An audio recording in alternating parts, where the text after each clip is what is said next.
Սերմի ծավալը որպես այդպեսին կախված է մի շարք գործոններից, օրինակ կարևոր նշանակություն ունի գրգռվածությունը և սեռական ակտի տևողությունը։ Այն բոլոր իրավիճակներում, երբ գրգռվածությունը տեղի ունի շատ արագ, սեռական ակտը տևում է շատ կարճ, սերմի քանակը որպես այդպեսին լինում է քիչ։ Դա նորմալ է, ուղղակի չի հասցնում ֆիզիոլոգիական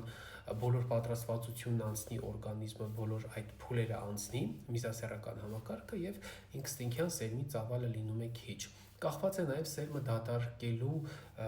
պայմաններից, այսպես ասված, օրինակ շատ պացիենտներ, երբ որ գալիս են կլինիկա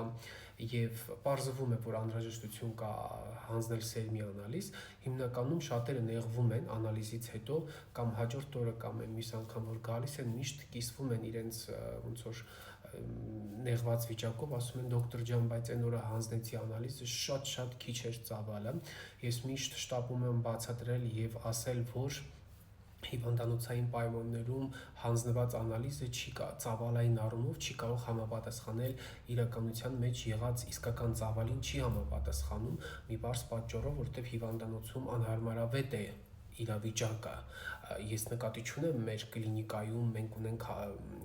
առանձնացված սենյակը ոչ թե հարմարավետ չի անալիզի հանձնելու համար, մենք փորձել ենք հնարավորինս կոմֆորտ պայմաններ ստեղծել, սենյակը առանձին է, հնարավորինս հեռու աղմուկից, մարդկանցից, որպեսզի մարդիկ այդպիսի խնդիրների առաջ չկանգնեն։ Բայց հիմա տեսեք ինչն է դառնում փաստորեն հարցը, որ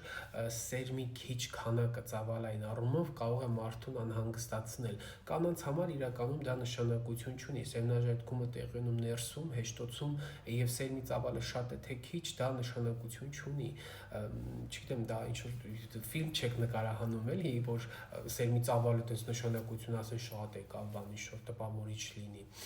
Բայց տղամարդու համար ծավալը ունի նշանակություն, քանի որ սերմնահեղուկի ծավալով պայմանավորված և դուրսբերման ուժգնությունով պայմանավորված է նաև սեքսուալ հաճույքի ուժգնությունը և փաստը մնում է փաստ, որ ինչքան քիչ է սերմնահեղուկը, ինչքան քիչ ուժով է այն ժայթքում կամ գուցե չի ժայթքում, այլ ծորալով է դուրս գալիս, այնքան ավելի նվազեն հաճույքի զգացողությունները։ Ահա այսպիսի հարցեր կան, և եթե պարբերաբար դուք նկատում եք սերմի քանակի նվազում կամ ծավալի նվազում, շիթի նվազում, ապա պետք է դիմել բժշկի և անցնել որոշակի հետազոտություններ։